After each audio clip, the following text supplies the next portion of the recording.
Welcome to our comprehensive webinar on Hong Kong's groundbreaking protection of critical infrastructure computer system ordinance. I'm Alphonse Futterer, Managing Director and AI Governance Author at Nanometrics. Over the past year, I have been analyzing this legislation since its passage in March 2025, comparing it against global frameworks and identifying what this means for organizations operating in Hong Kong. And I'm Dale Johnston, Advisor, Information Security and Data Privacy at Comply Nexus. Together, we bring hands-on experience implementing similar frameworks, Australia's SOCI Act, EU NIS2 Directive, and Singapore's Critical Infrastructure Regulations. Today, we'll walk you through the law, the risks, and most importantly, how to achieve readiness for 2026 enforcement of the Hong Kong Critical Infrastructure Compliance Ordinance.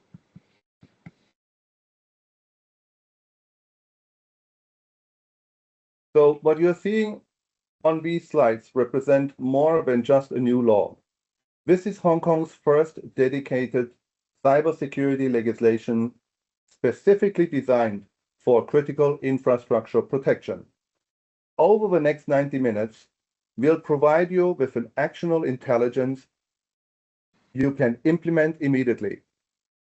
So before we begin, we will send 2 polls out, which I'd like you to review and poll, give us your vote. We will later discuss at the end the results of this. This will be very helpful for us. Now, let's begin. Looking at the organizational chart. Oh, yeah, this is the trouble. 1 second, we're gonna get there. So, okay. Looking at the organizational chart on your screen, you'll see Hong Kong has created a 3-tier regulatory structure.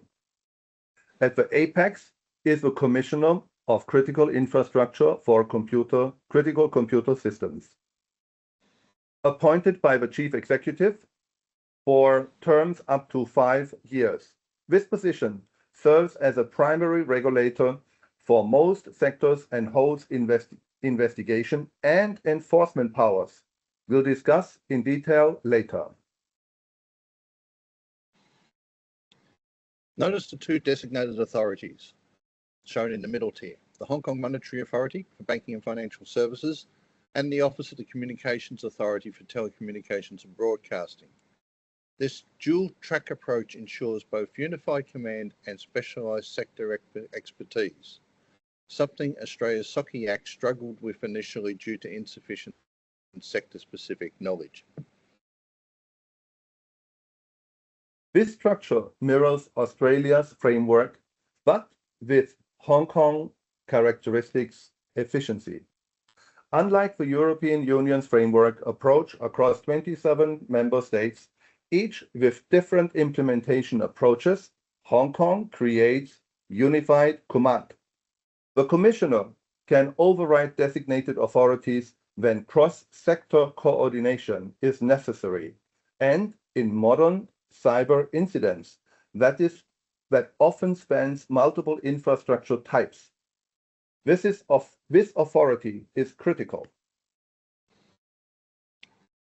In the bottom right-hand corner of the slide that you are looking at, you see 4 core functions: infrastructure identification and operator designation, code of practice issuance, compliance monitoring and supervision, and incident investigation and response. These represent the Commissioner's day-to-day operational mandate. Each requirement we discuss today flows from these powers. Alphonse will now walk us through who gets designated.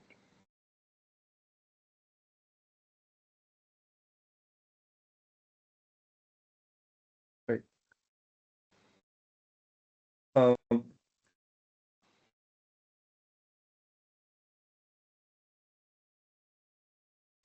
Okay. The designation of the companies which are part of, wait a moment, I need to go for. So The timeline slide. The timeline? Okay, sorry. Timeline slide. Oh, okay. Oh.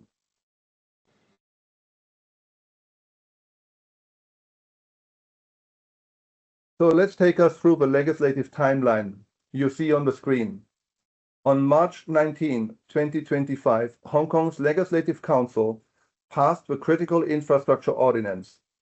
Just 9 months later, on March 28, it was published in the Government Gazette, giving it official legal status.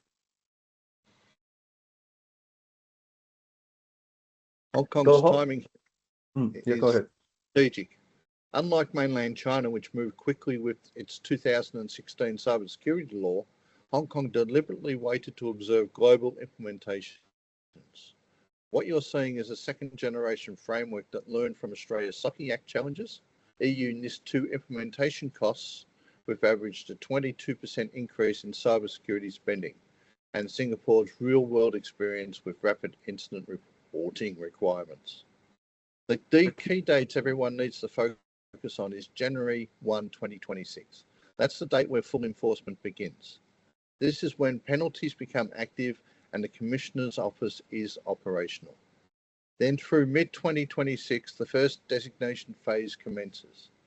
Government estimates suggest 150 or more organisations will be designated in this initial wave as critical infrastructure organisations. One may wonder, why now? 3 reasons displayed on your slide. First, this is Hong Kong's first dedicated cybersecurity legislation. Previous frameworks were general data protection laws. Second, it directly addresses what legislator called the rippling effect. When critical infrastructure fails, the disruption cascades across society. Third, protection of essential societal and economical activities has become a national security imperative in today's threat landscape. From my implementation perspective, that 18-month preparation window from March 25 to mid-26, 2026 designations is significantly shorter than what we saw in Australia's multi-year SOCI rollout or the EU's extended NIS2 transition. Organisations need to start preparation immediately, which is why we're here today. Now that we've covered the legislative background, let's look at who falls under this framework, the designated critical infrastructure sectors. The 8 sectors you see on the screen represent the scope of Hong Kong's critical infrastructure protection. Type 1, critical infrastructure covers essential services. Energy, information technology, banking and financial services, air transport, land transport, maritime transport, health services, and telecommunications and broadcasting. Each sector definition is deliberately broad. When we look at information technology, this potentially includes data processors, cloud service providers, data centres, and IT infrastructure companies. Many organisations that do not consider themselves traditional critical infrastructure may find themselves in scope under this ordinance. So type 2 critical infrastructure shown at the bottom, major sports and performance venues, research and development parks on the other, and other critical society and economical infrastructure. These are secondary designations. The government maintains this breadth intentionally to adapt to evolving threat landscape. The first wave focus will be on type 1, the essential services. Unlike Australia's prescriptive approach, where 22 defined asset classes across 11 sectors, Hong Kong uses an outcome-based definition. The key question is not, are you in sector X, but rather, would your disruption seriously impact Hong Kong's essential services or economic activities. This functional approach gives regulators flexibility but creates designation which is uncertain for operators. For those of you asking, am I in scope? If you operate data centers, provide cloud services, run payment services, systems, manage transport infrastructure, operate healthcare IT, or provide telecommunications, you should assume high designation probability and begin preparation immediately. Now Dale will explain the designation criteria in detail.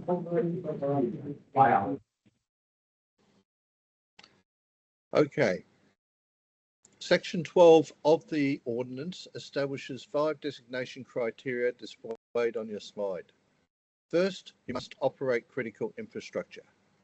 This means day-to-day operational control, not necessarily ownership. Second, you must be essential to continuous provision of services in Hong Kong. That is, if you shut down, can the critical service continue? Thirdly, your level of control over infrastructure operations matters. These first 3 criteria are where we saw significant disputes in Australia's SOCI Act implementation. Operates versus own, essential versus important. These distinctions matter.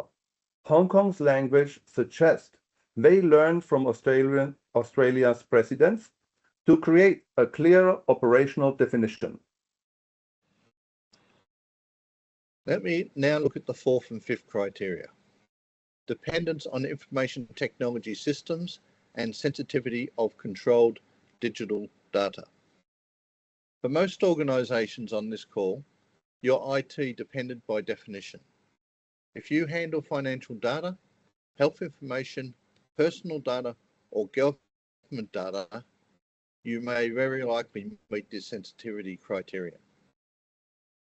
The key considerations sections highlight several unique aspects. First designation targets, mostly large organizations. Small SME are generally excluded unless they play a critical role. Second, multiple operators are possible per infrastructure. A port may have multiple terminal operators, all potentially designated. Third, cross-sector operations may result in multiple designations. If you provide IT services to banking, healthcare, and government, you could face designations across multiple sectors. The confidentiality aspect here is globally unique. Australia publishes its register of critical infrastructure assets publicly. The EU requires disclosure under NIS2. Hong Kong, however, keeps its designations confidential. This is to prevent threat actor targeting. This means you won't know who else is designated unless they tell you, creating both operational challenges and security benefits. Government projections.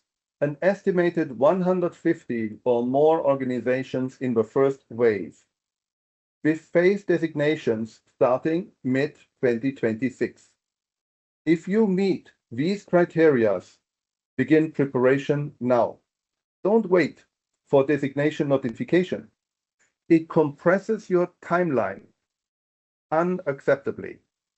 Now, I'll explain which systems are covered. Section 13 establishes the critical computer systems criteria. You see on the screen. First criterion, accessible by the CIO. CIO stands for Critical Infrastructure Operator in or from Hong Kong. Notice the language, in or from. This creates extraterritorial scope. If your Hong Kong operations access cloud systems in Singapore, AWS in multiple regions, or offshore data centers. Those systems could be designated as critical computer systems.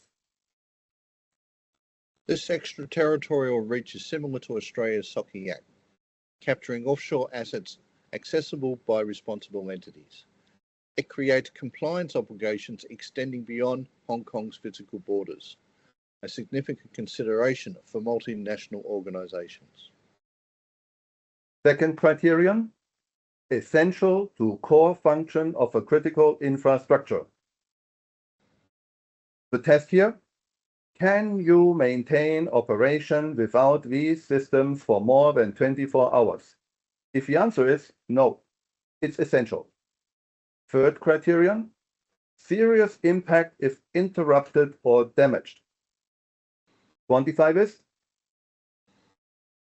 What's your recovery time objective? What's the customer's impact? Revenue impact.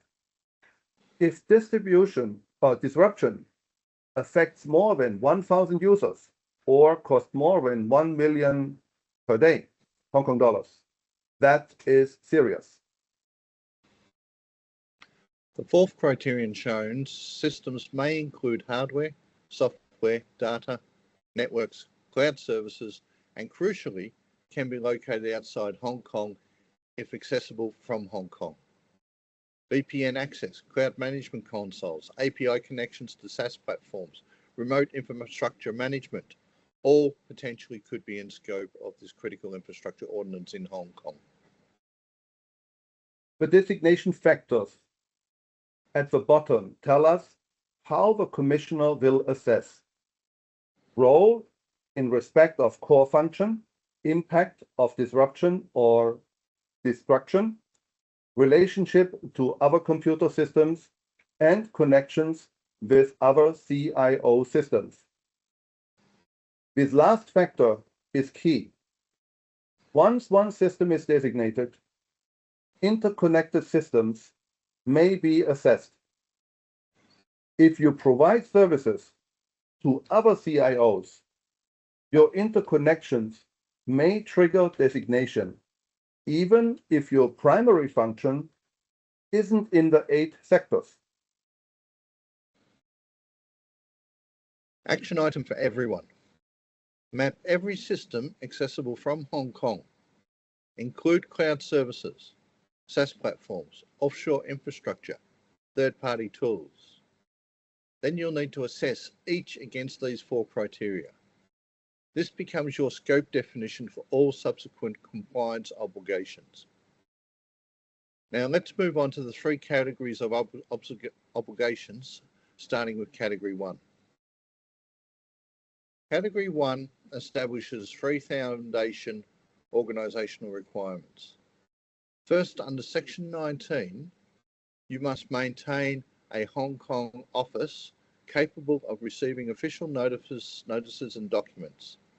This cannot be a PO box or a virtual office. It must be a physical location staffed during business hours. You have 1 month after designation as a critical infrastructure operator to notify the Commissioner of your office address. You must notify address changes within this 1 month period. Penalties for non-compliance. 300,000 to 500,000 Hong Kong dollars, plus daily continuation of fines of 30,000 to 50,000 Hong Kong dollars daily. Notice, these are the lower tier of penalties, administrative rather than operational violations. But don't underestimate the daily fines. 100 days of non-compliance accumulates to 3 to 5 million Hong Kong dollars daily alone. The second requirement falls under Section 20, which is to notify operator changes within 1 month. This covers changes in critical infrastructure operation, which includes ownership transfers, control changes, mergers, acquisitions, divestitures, operational restructuring as well. Notice that the penalty here jumps up to 3 million to 5 million plus 60 to 100,000 daily continuation. This is the highest Category 1 penalty. Why such high penalties for operator change notifications? National security sensitivity. The Commissioner needs to know immediately if control of critical infrastructure changes hands. We saw several Australian organizations caught by this during corporate restructures. They completed transactions before notifying the regulator, resulting in significant penalties, even though the restructures were benign. The third requirement appears under Section 21, which is to establish a computer system security management unit. This can be internally staffed or outsourced to a qualified service provider. Hong Kong provides flexibility here that Australia's SOCI Act does not. However, you must appoint a qualified cyber security supervisor, and this person must have adequate professional knowledge. Expect detailed guidance on qualification requirements to come. Based on our Australian and EU implementations, qualified supervisors meet CISP, CISM, or equivalent certification requirements with 5+ years of cybersecurity leadership experience, commanding 800,000 to 1.2 million Hong Kong dollar salaries per year in the Hong Kong market. The outsourcing option typically costs 600,000 to 1 million Hong Kong dollar annually, potentially cheaper than internal hiring for smaller organizations. So we need to ensure that we start cybersecurity supervisor recruitment immediately. This is your longest lead time item in the implementation roadmap. 3 to 4 months is typical in Hong Kong's tight talent market. Job posting, candidate screening, interviews, offers, notice periods at current employers all consume time. Alphonse will now explain Category 2 preventative obligations. So Section 23 requires submission of computer system security management plan within 3 months of designation. This document must cover all matters specified in Schedule 3 to 15. Specific requirements listed in your slide, including risk management framework, security policies and procedures, access controls and authentication, incident response procedures, business continuity plan, supply chain security measures, and staff training and awareness programs. Based on our Australian Critical Infrastructure Risk Management Program experience, compliant plans typically can run from 50 to 150 pages, depending on the infrastructure complexity. These aren't high-level policy documents. Regulators expect detailed, implementable procedures for every requirement with evidence matrices, flowcharts, and technical specifications. The submission timeline is aggressive, 3 months from designation. Using traditional consulting-led approaches, we have seen plan development take 6 to 8 weeks just to draft, then multiple revision cycles. Organizations often hit the 3 months deadline with incomplete documents and face daily continuation penalties of 30 to 50,000 Hong Kong dollars until submission. The plan revision requirement is equally important. Submit revisions within 1 month of changes. When your infrastructure changes, when new threats emerge, when regulations update, you must revise and resubmit your plans within a 1 month period. Traditional manual documentation faces continuous maintenance burden and frequent obsolescence. The must implement the plan requirement is where organizations often fail in other jurisdictions. Having a plan approved is only step one. You must actually follow it. Regulators conduct implementation audits during security assessments.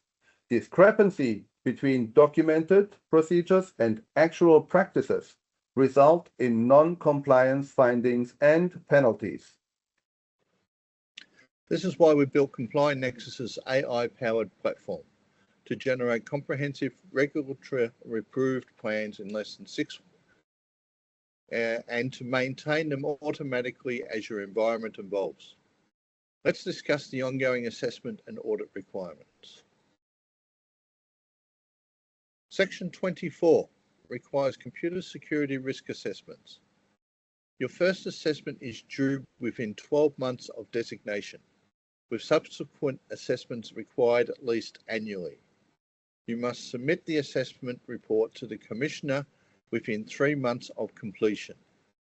The assessment must cover all Schedule 4 matters. Based on our global experience, risk assessments for small to medium CIOs, critical infrastructure operators, cost 150 to 300,000 Hong Kong dollars.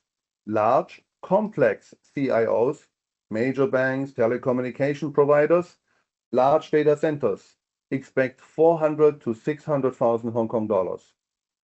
These aren't superficial scans. Schedule 4 requires comprehensive coverage, threat landscape analysis, vulnerability assessment, impact analysis, control effectiveness review, and residual risk evaluation. Let's move on to Section 25, which establishes security audit requirements. The first audit is due within 24 months of designation, then at least every 24 months thereafter. Critically, this audit must be conducted by an independent auditor. Submit the audit report within 3 months of completion. Penalties for missing these deadlines are $300,000 to $500,000 plus $30,000 to $50,000 daily continuation penalties. The biannual independent audit requirement is unique globally. Australia's SOCI Act doesn't mandate independent audits. EU NIS2 requires audit, but not necessarily independent one. Hong Kong learned from consultation feedback that self-assessment weren't sufficient for critical infrastructure protection. They are implementing a gold standard requirement here. The independence requirement creates both quality assurance and market challenges. The auditor cannot have provided consulting services to your organisation. The auditor cannot be the same firm conducting your risk assessments. They must meet qualification standards and use approved methodologies. Independence similar to financial audit standards is an example of comparison. Market reality. Hong Kong has limited qualified cybersecurity auditors meeting these independence requirements. First wave of 150 plus designations mid-2026 means 150 plus organizations, all needing auditors around mid-2027 and mid-2028 for their first biannual audit. Supply and demand problem. Audit costs $200,000 to $400,000 Hong Kong for small to medium critical infrastructure organisations. This rises to $500,000 to $800,000 for large complex critical infrastructure organisations. These are not quick checkbox exercises. Expect 2 to 3 weeks of intensive review, documentation assessment, staff interviews, technical testing, findings, report preparation, then remediation costs addressing audit findings. Action item.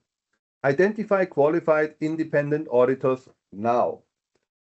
Have preliminary discussions about availability, cost, and scheduling. Don't wait until month 2022 or your designation to start looking. You'll face availability issues and potentially miss the 24-month deadline. Now, Dale will explain the most time-sensitive obligation, incident reporting. Category 3, incident reporting. In particular, this is covered under Section 28 and Schedule 6, which establishes incident notification requirements.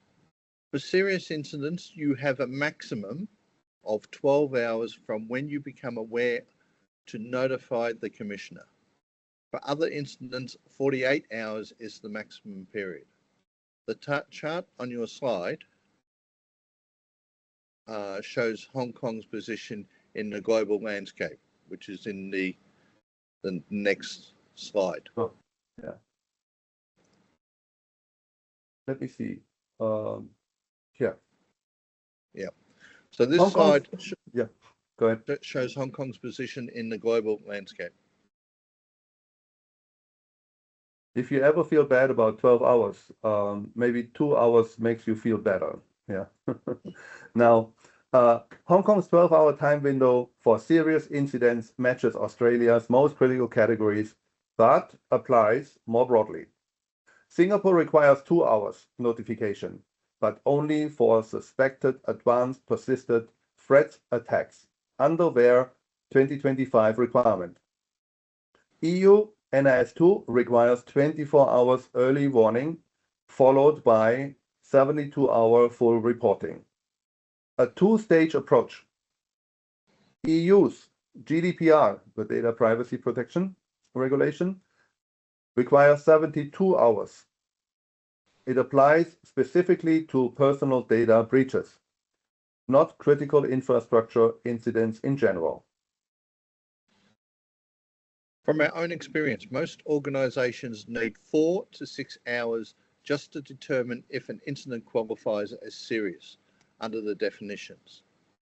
Then you need time for internal escalation, investigation, impact assessment, and report preparation.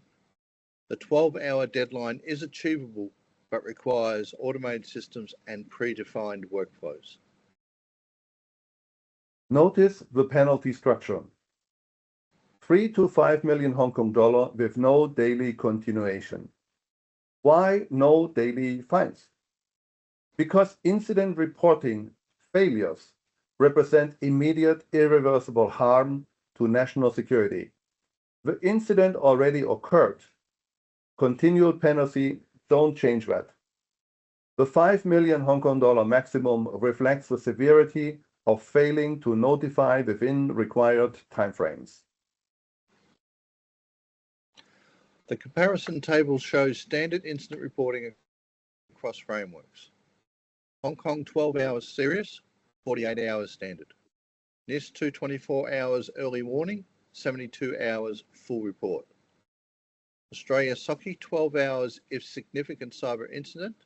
Singapore 2 hours for suspected APT, 72 hours for other security incidents. These varying timelines create complexity for organizations operating across multiple jurisdictions. Manual processes cannot reliably meet 12-hour deadlines. Our data from Australian SOCI implementations, manual incident response processes average 18 to 24 hours from detection to submission. That's consistent deadline failure. Automated incident management platforms compress this in 2 to 3 hours. Automated detection algorithm classification, template-driven notification generation, automated portal submission. Organizations need to have in place pre-drafted notification templates mapped to Schedule 6 requirements. Automated classification criteria so you're not making subjective decisions under pressure, and integrated monitoring systems that feed directly into reporting workflows. This isn't optional technology for meeting 12-hour deadlines. It's mandatory infrastructure. Now, Alphonse will explain the emergency response requirements. No, my apologies. You'll move on to explain the success factors and best practices. Okay, so success factors from 200 plus global implementations are remarkably consistent. Critical success factor number one, executive leadership. Board-level cybersecurity governance, dedicated C-suite accountability, cross-functional compliance coordination, regular executive briefings on compliance status. Organizations treating critical infrastructure compliance as a strategic initiative with executive sponsorship consistently outperforms those treating this as an IT project. Executive leadership isn't just about funding. It's about cultural transformation towards security-first operations. When the CEO, CFO, and the board actively engage in compliance program oversight, organization-wide prioritization follows. Resources get allocated, decisions get made quickly, obstacles get resolved at appropriate levels. Critical success factor number two, integrated operations. Embedded compliance into daily security operations, automate monitoring, assessment, and reporting, create single source of truth for compliance data, establishing clear roles and responsibilities. Organizations integrating compliance into business as usual operations outperform both running parallel compliance programs separate from the security operations. Integration means your security management plan isn't a document on a shelf. It's the actual operating procedures your teams follow daily. Your incident response plan isn't theoretical. It's now tested quarterly through tabletop exercises. Your monitoring systems serve both security operations and regulatory reporting needs. No separate compliance infrastructure, everything is integrated. Critical success factor number three, continuous improvement. Regular tabletop exercises with CI ordinance scenarios, quarterly compliance assessment and updates, proactive regulatory monitoring and adaptation, performance metrics and improvement tracking. Compliance isn't a one-time achievement. It's a continuous process and requires ongoing attention and refinement. Organizations conducting quarterly self-assessments identify and address gaps before regulators find them during audits. Monthly or quarterly tabletop exercises keep response capabilities sharp and identify procedural weaknesses. Tracking metrics like time to notification, plan approval rates, audit findings, all these drive improvement cycles. Critical success factor number four, stakeholder management. Proactive regulator relationship building, industry association participation, supply chain compliance coordination, clear internal and external communication protocols. Unlike general cybersecurity, critical infrastructure compliance involves government agencies, other critical infrastructure operators, and potentially national security considerations. Building relationships proactively before you need them during incidents is crucial for operational success.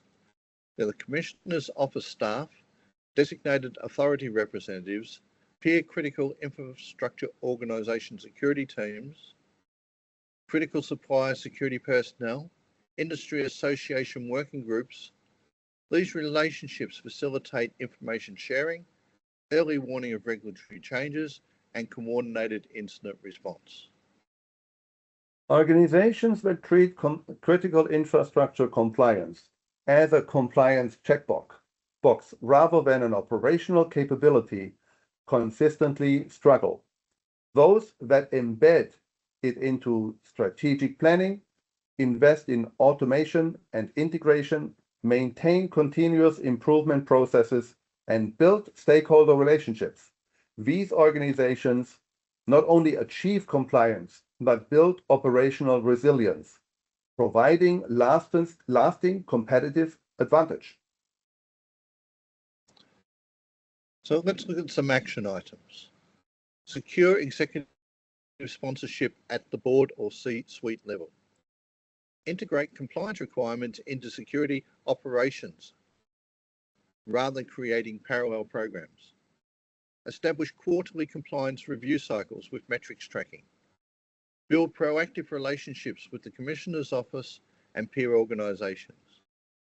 And importantly, invest in automation platforms enabling sustainable compliance.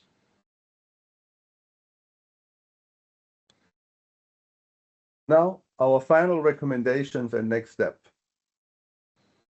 Key takeaways for immediate action. Hong Kong sets a new global standard for incident reporting, speed, and audit requirement. This isn't just compliance, it is operational transformation. Treated strategically, international experience from Australia, EU, and Singapore provides crucial advantages for navigation and implementation. Learn from others' challenges rather than repeating them. AI-powered compliance platforms deliver cost reduction with higher success rates than traditional approaches. This is not future technology. It's operational reality today with proven track records. The technology investment pays for itself within 7 to 12 months, while providing ongoing sustainability and reliability manual approaches cannot match. Strategic positioning recommendations. Treat compliance as a competitive advantage and not a burden. Early movers demonstrate leadership, attract customers valuing security, build operational resilience, extending beyond regulatory requirements, build regulatory relationships before you need them.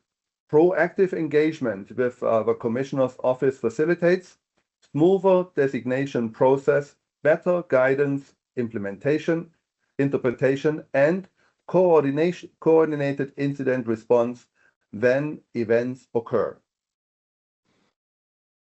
Invest in automation and integration for sustainable compliance. Manual processes might achieve initial compliance but cannot sustain it. Automation provides continuous monitoring, automating documentation updates, reliable incident response, and scalable operations as requirements evolve. Prepare for cross-border coordination requirements, even if currently Hong Kong-only operations. Business evolves, acquisitions happen, partnerships form. Multi-jurisdictional readiness provides strategic flexibility. Immediate actions every organization should take.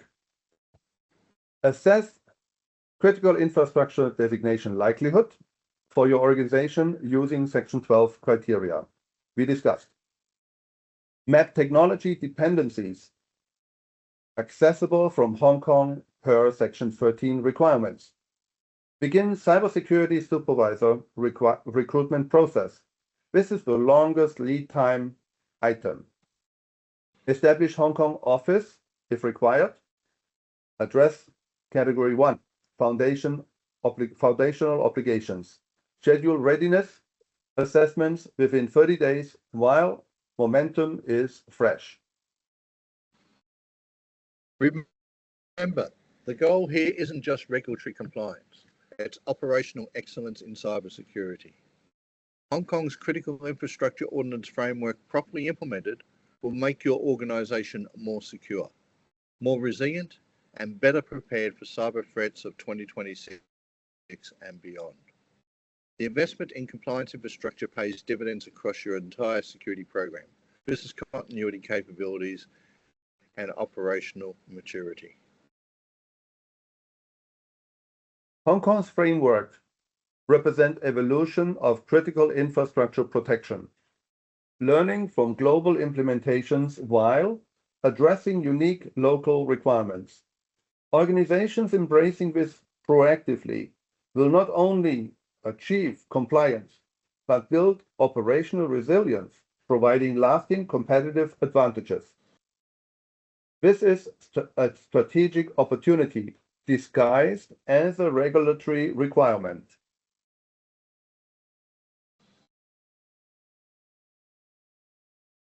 Thank you for your attention. We are now available for questions, and our team is standing by to discuss your specific situations individually. Take advantage of the exclusive attendee benefits with a 14-day expiration. Start your readiness assessment immediately. The organisations succeeding in critical infrastructure compliance are those starting preparation today, not waiting for their designation notifications. The time to act is now. Before we open the questions, we want to thank you for investing the time today and ensure you leave your tangible value. That's why we prepared exclusive resources and readiness opportunities specifically for the attendance of this session. So now we also may send some polls to you, which I'd like you to answer the questions. And now we go to the question section. Oh, these are the benefits. We talk about this now or later. Let's do the question first. Yeah. Okay, so let's start the question. You have a Q&A section in your in here where we would like you to ask your questions.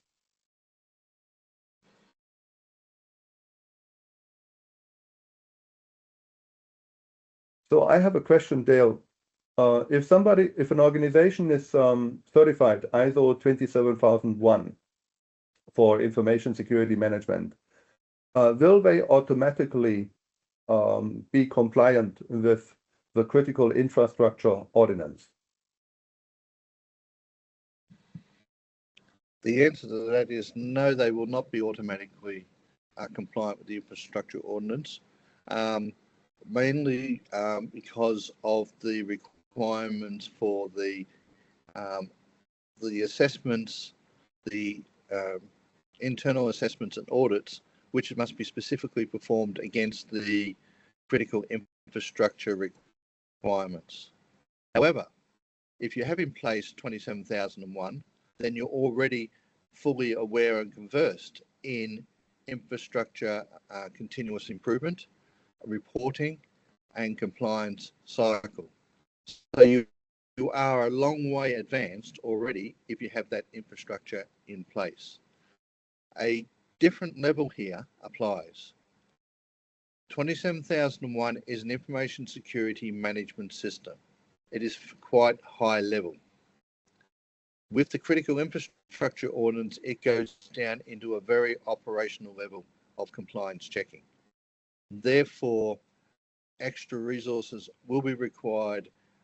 Documentation that may not be provided in support of a 27001 certification will be required to support this level of compliance under the Critical Infrastructure Ordinance. So yes, it helps, but the two are not the same. They are complementary to each other. They help each other, but there is additional workload that's required. I do not think the Commission is just going to accept an ISO 27001 certificate and say that's good enough for your critical infrastructure in Hong Kong. Yeah, I think the controls are a bit different, right?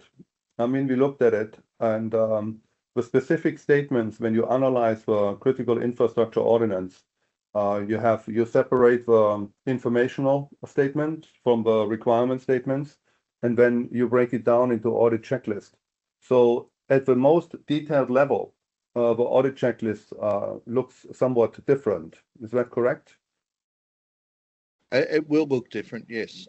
There are some things in there which don't appear in 27001, the administrative things like maintaining an office in Hong Kong.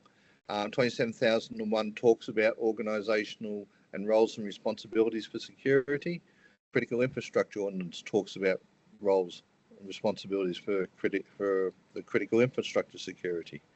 But we need to be aware that they are at different levels. There is a lot more operational depth of information required to demonstrate that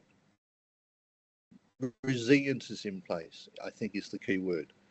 The Critical Infrastructure Organisation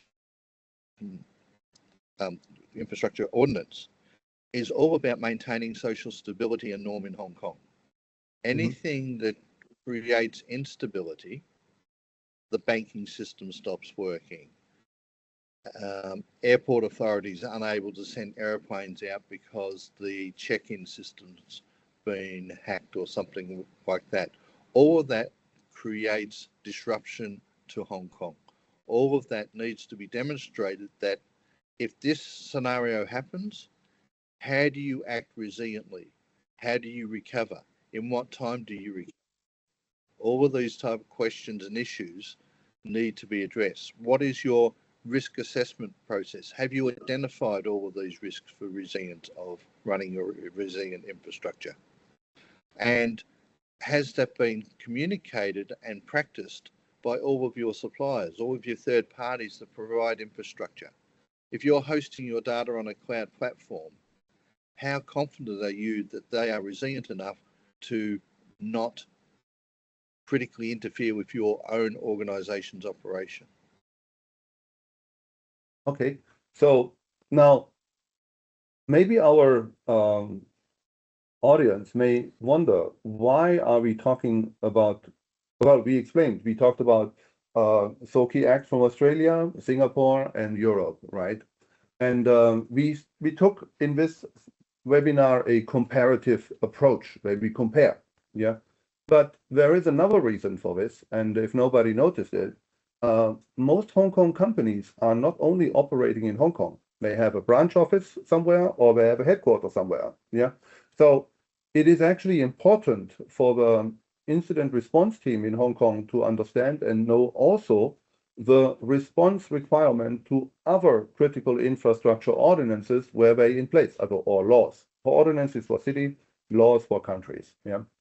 So that can happen, that if a system at a transport operator goes down, maybe a airline with a passenger registration database or any system which hosts passenger data, some kind of virus attack can also affect airports at other countries. And then suddenly the incident response team in Hong Kong need to report to the headquarter or the branch office. That may happen. So that's why we took this seminar from this perspective of multi-regional laws, because it is beneficial to understand these laws from in international organizations as well.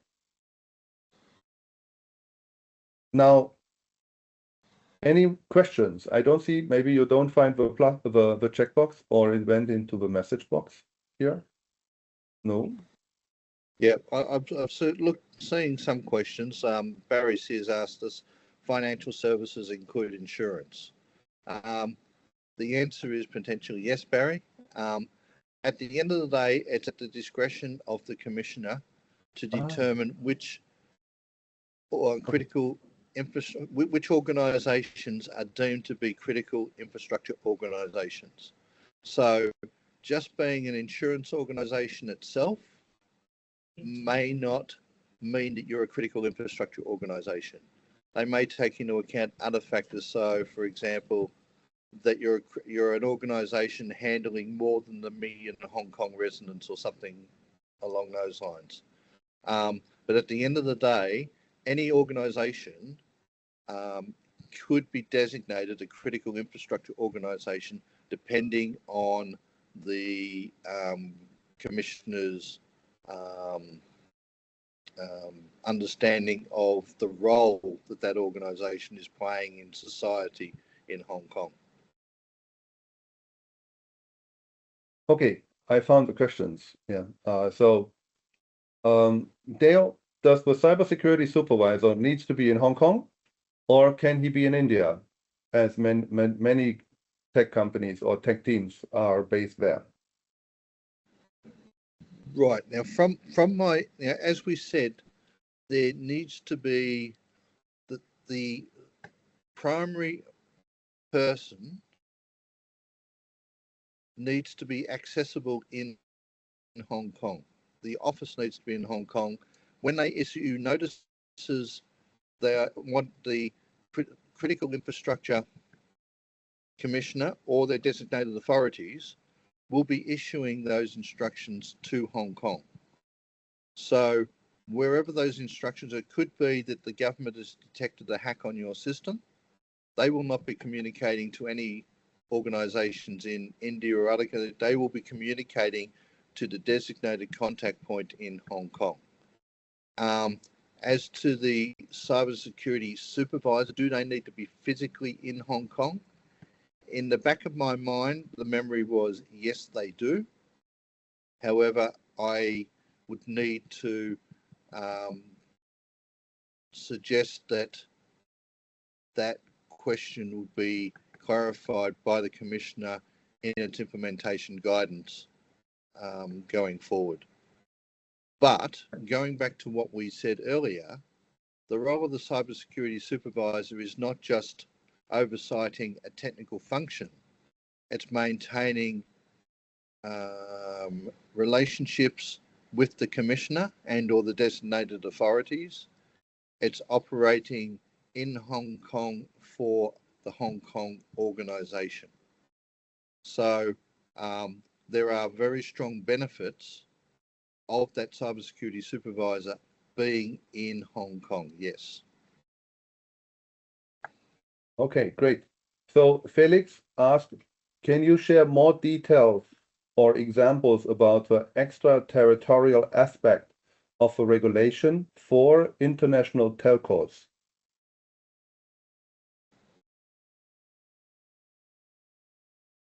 Right. Now, for international telcos operating in Hong Kong. Okay. Firstly, we go back to this topic of designation. If your organization is a telecommunications organization and you do not receive any designation as a critical infrastructure organization, then just because you're a telco may mean that you're not automatically designated critical. Right? That's the first point. So there could be some organizations operating in the telecommunications space in Hong Kong that may not be deemed critical to Hong Kong. Once again, that's up to the Commissioner to define. They will look at each system to determine whether or not that system, if it's not available for a prolonged period of time, would cause significant harm to the Hong Kong people, Hong Kong economy, Hong Kong overall. So if it is classified as critical infrastructure, then all of the requirements of the legislation apply to that organisation. So if you are an international telecommunications company and you're providing a form of service in Hong Kong or that could interfere or interrupt with the quality of, for in this example, telecommunications facilities in Hong Kong, then yes, you will be required to comply with this, assuming that you're designated by the Commissioner as a critical infrastructure organisation. And that means if you don't have an office in Hong Kong, you will need to establish an office in Hong Kong, a physical point of presence. You will need to appoint a designated cybersecurity lead supervisor to oversee your operations, to communicate with the Commissioner or the telecommunications authority in this case. So the rules are not different. The Cybersecurity Ordinance does not differentiate between internal to Hong Kong and external to Hong Kong.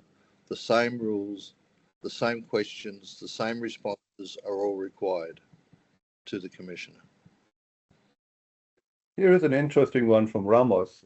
He has another question.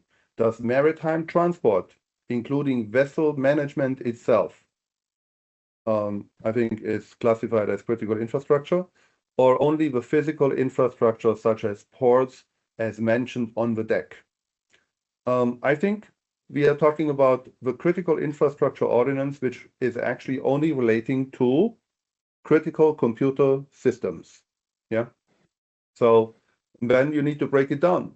Is your vessel management, does it have computer insights, right? So it sounds pretty much like this could be a critical computer system which should be covered under the Critical Infrastructure Ordinance. What do you think, Dale? I think so. So I'll use the example of logistics management at the docks. So if each ship is scheduled to come in and it's assigned a particular dock. Now, the different docks have different facilities, the number of cranes, the weight of the containers they can handle, all of those type of things.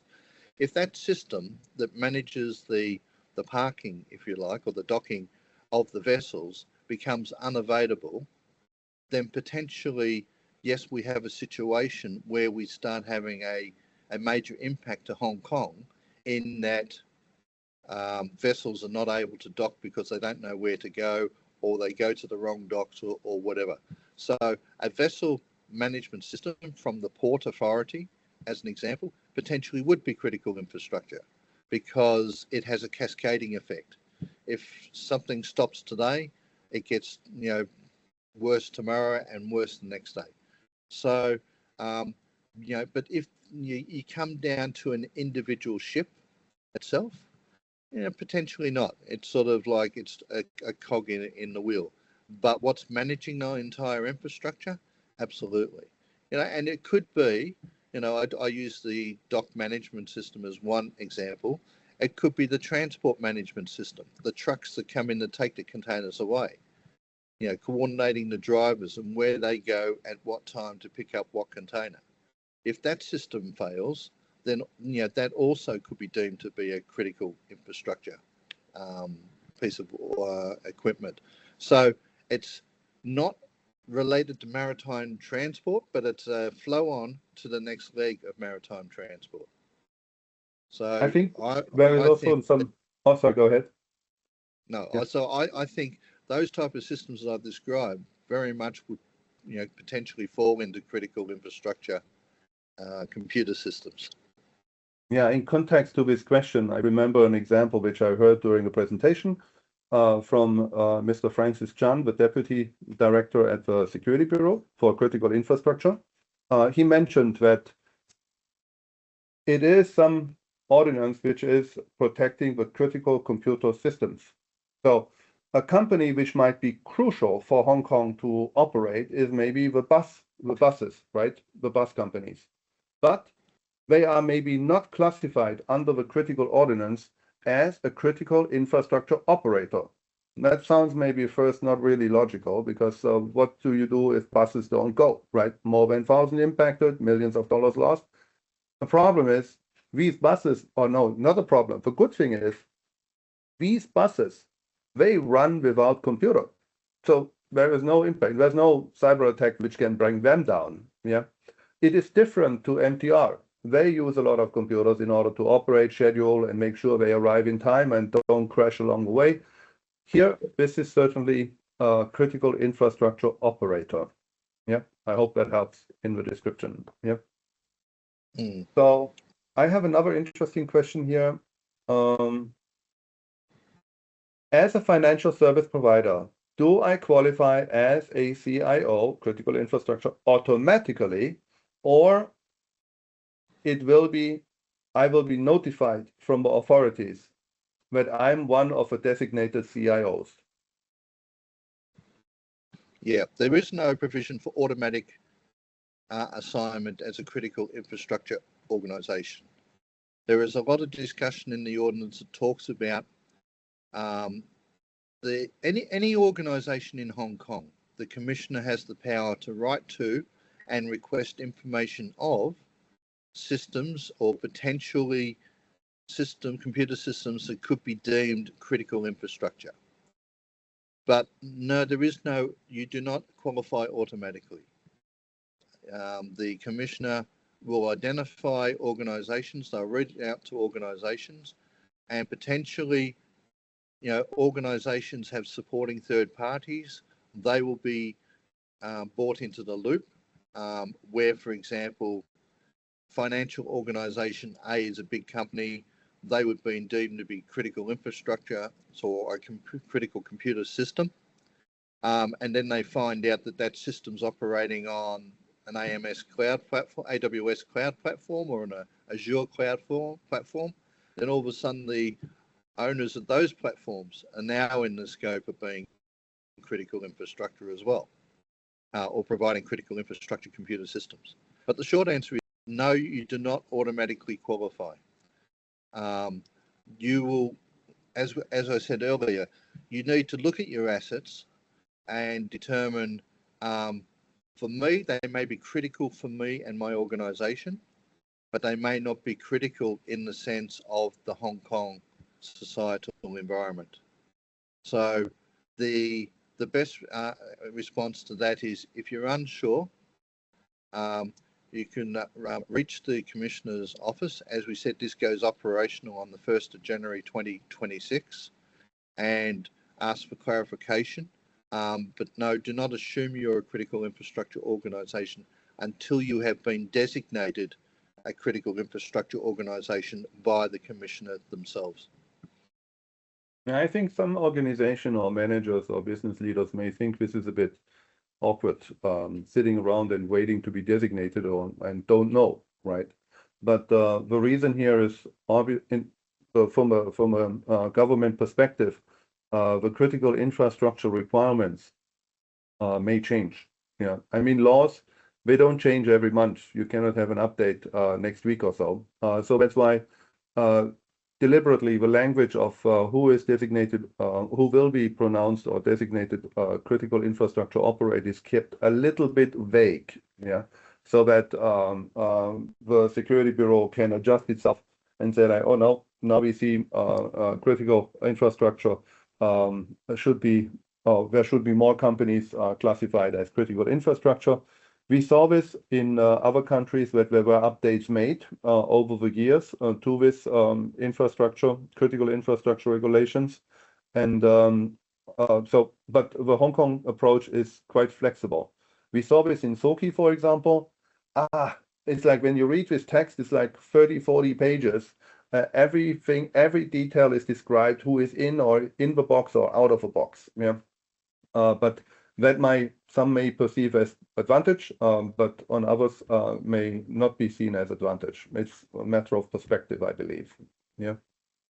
So there's a question from Barry. Does financial services include insurance?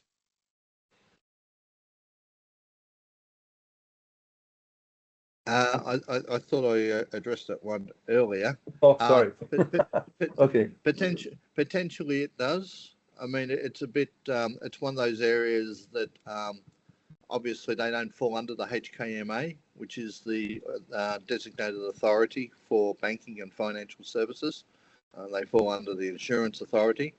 However, the size of the operations of insurers in Hong Kong is quite large, involving quite a large number of Hong Kong citizens as well as financial assets.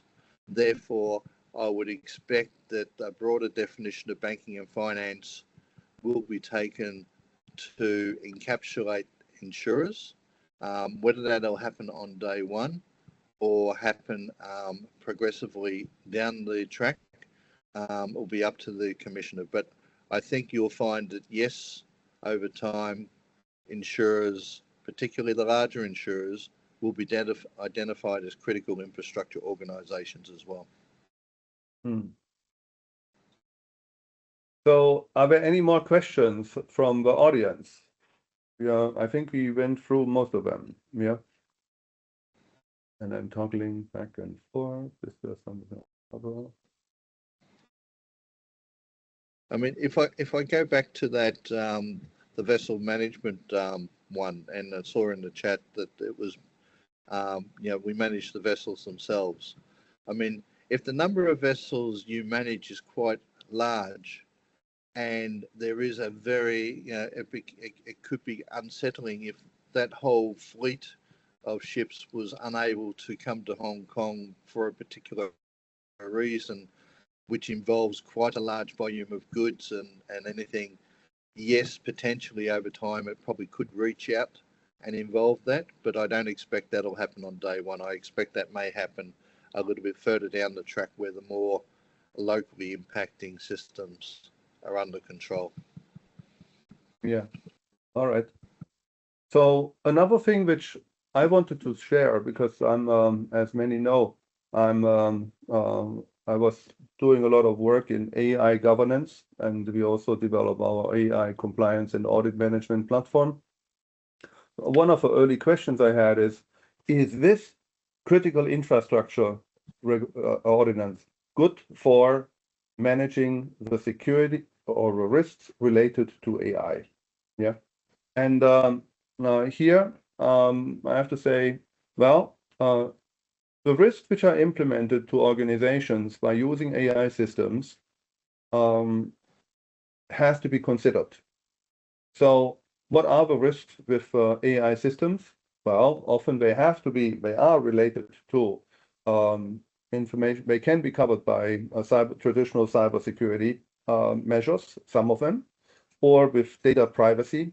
These are the two areas where AI system deployments, if they fail, most likely cost the most. However, AI systems have a unique life cycle, which is different from traditional software. And here, the Critical Infrastructure Ordinance is not yet covering aspects which are, or security risks which are related to AI systems, namely training data security, poisoning of data in training sets, or bias, or other things which are outside of a traditional scope. So I spoke to some government officials, and they say, well, right now the focus was, and they have all their hands full with the Critical Infrastructure Ordinance, which they know is traditional cybersecurity protection. However, this could be then potentially an upgrade sometime later. Then, hey, why do you wait? If you're using already AI systems or consider to use AI systems for chatbots, for self-driving cars, and all this, you should look into AI governance by yourself. It may not be useful or helpful if you just wait till the government is going to implement some regulations, because after all, this technology is moving so fast that one may have to be proactive in protecting their critical infrastructures from potential damages due to AI systems. All right. So, any questions left? I just have a quick look. I think we are through. We can go to the last part, the exclusive benefits. And something, so first we have prepared a closing on the benefits. Dale, you would like to start? I would.